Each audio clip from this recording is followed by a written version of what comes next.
I never went to boarding school myself, but my father did.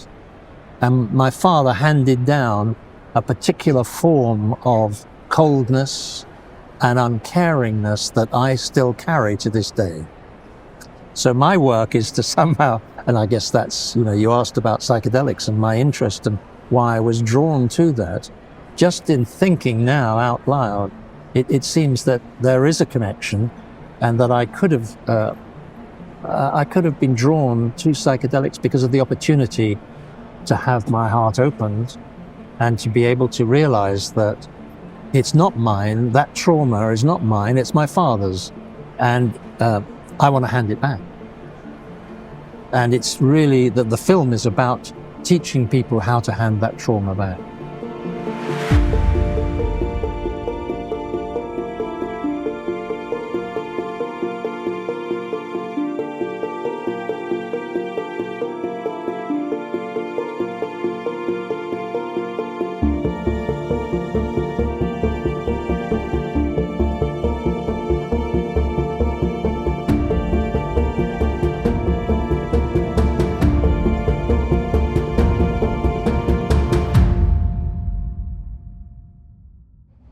Hi everyone, welcome to Psychedelic Conversations.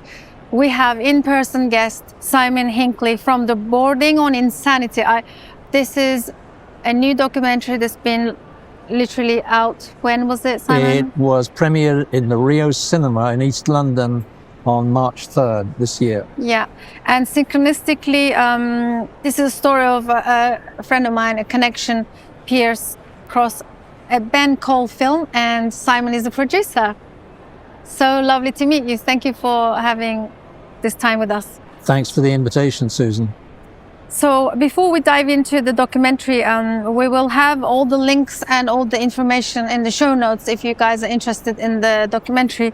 But for this conversation, what I'm interested in, two things. I want to also bridge the two together. So your background in the psychedelic work, what brings you to psychedelic training, and then of course the documentary movie is profound real life story of trauma and the bridge. So I'm all about the bridging the psychedelics with trauma, and I would love to first listen to your story. What brings you to the learning about psychedelics and training? Well, I'm one of a kind in that back in the 60s somebody said there's this substance called LSD. Mm-hmm. And of course I was curious and I took some and never really was the same again.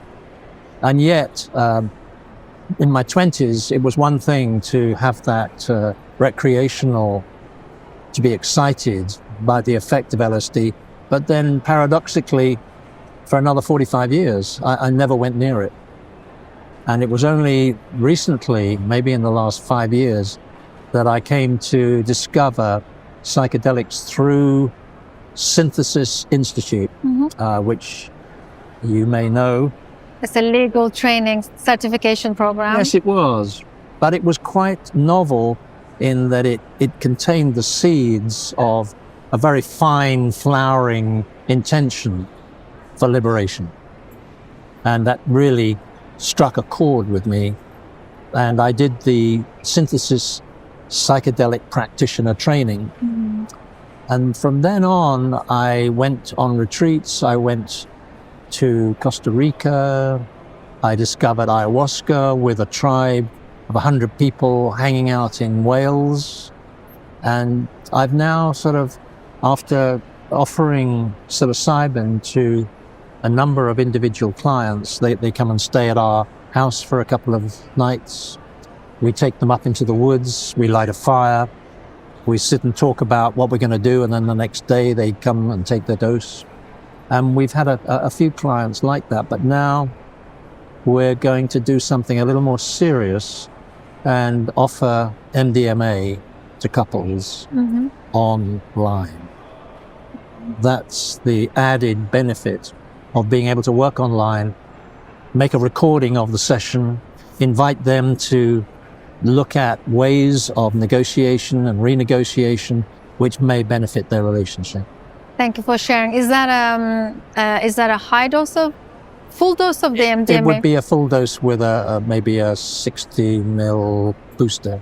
Okay. Yeah. And this is safe because it's not the classic psychedelic where they'll still be in touch with themselves, reality, environment. Is that why?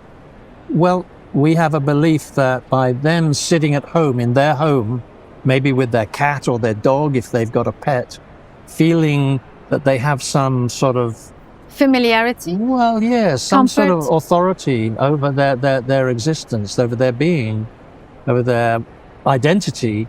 And having spoken to them on a discovery call before, whereby, we can try and access what the pinch points in the relationship might be. What do they want to work on? What do they want to get out of this?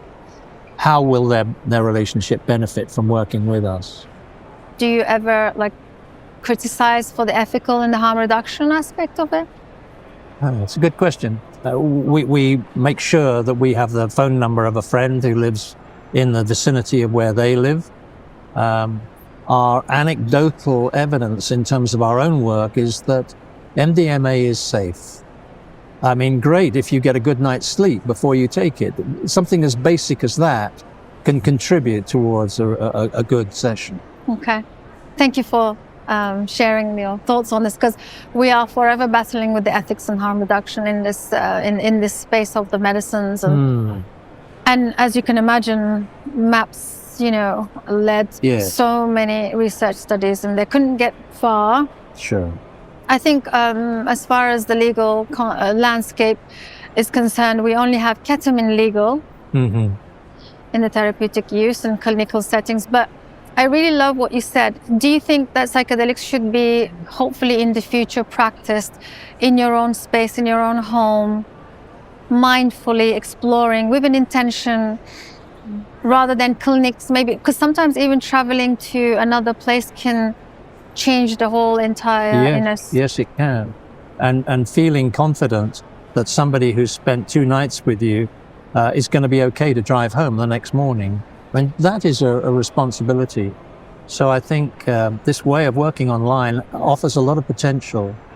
I think also that if we can be sure from our previous conversations, I mean, this couple, we're not charging them.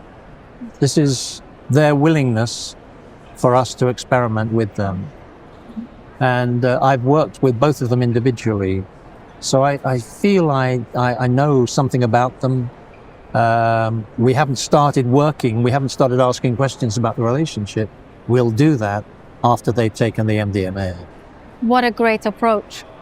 Because coming from a psychotherapeutic place, I can see that already, the power of it, because sometimes the medicine can just loosen our defenses and we can let our guards down for a while. Taking away our fear. To really have the courage to speak about the real stuff that we don't really go much close to, right?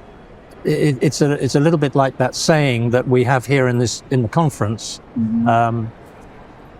After the bliss, the laundry, the dirty laundry. That's the reality. Yes. And I think that a relationship has a day-to-day reality, and so it may be that there isn't something incredibly prosaic in terms of issues that are stopping a couple from being close. It may be something just simple like, how can we better organize our money so that when you buy a £100,000 electric car, I don't get a resistance to that, because it's, we found a way that we can talk about these things without fear, and with carrying some of our heart, so that it's not so much about the calculating machine in my head working, it's about how I can come with my heart. Yeah, makes sense. So now let's bridge it over to the documentary that you have helped produce. So 3 years ago, I met Piers Cross, and he said, I want to make a film about boarding school trauma, and in particular about the trauma suffered by our leaders, our political leaders. The men who were boys, who were traumatized by members of staff, And they somehow have carried that trauma into their personal lives, but even worse, into their public service. And that's the issue that we've been particularly interested in.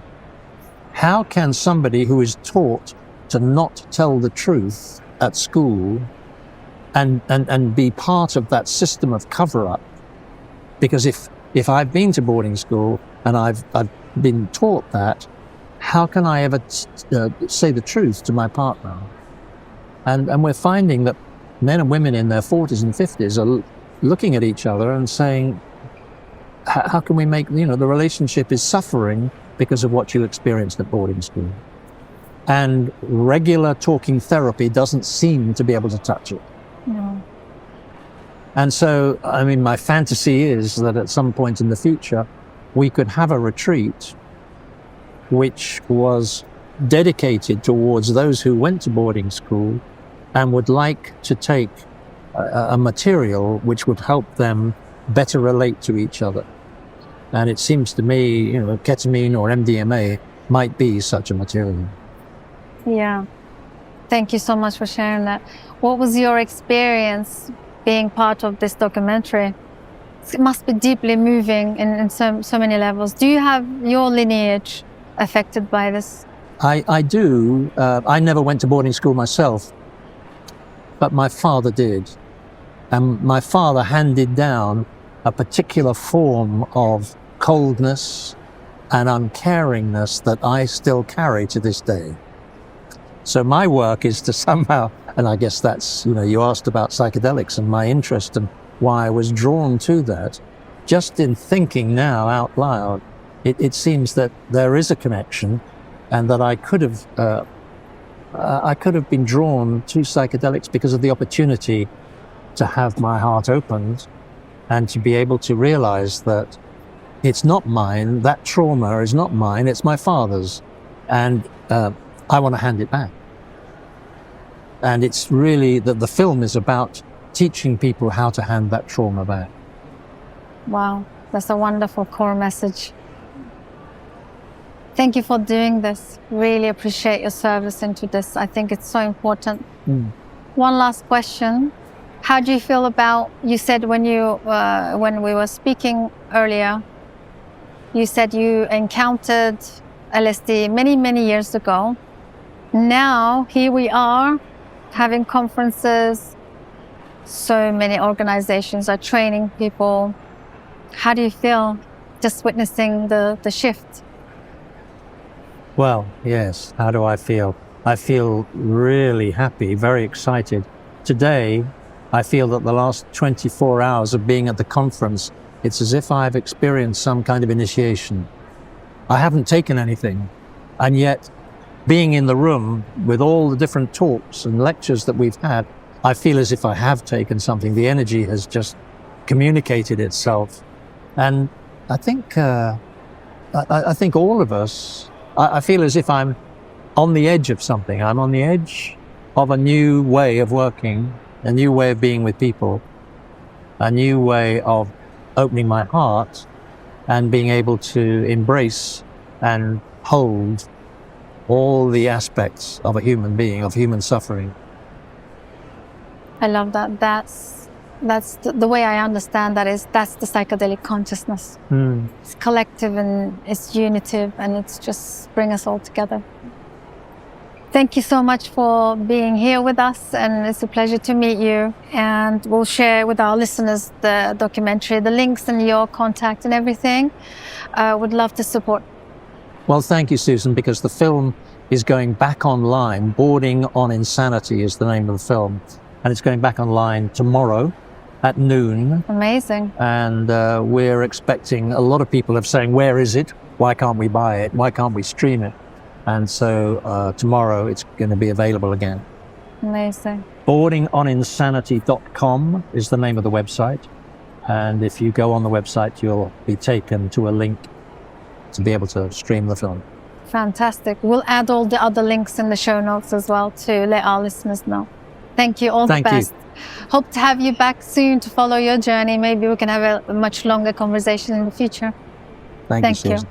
Thanks everyone for joining us. Hope you guys enjoyed this conversation. Please follow Boarding on Insanity, right? And we'll see you on the next one. Bye for now.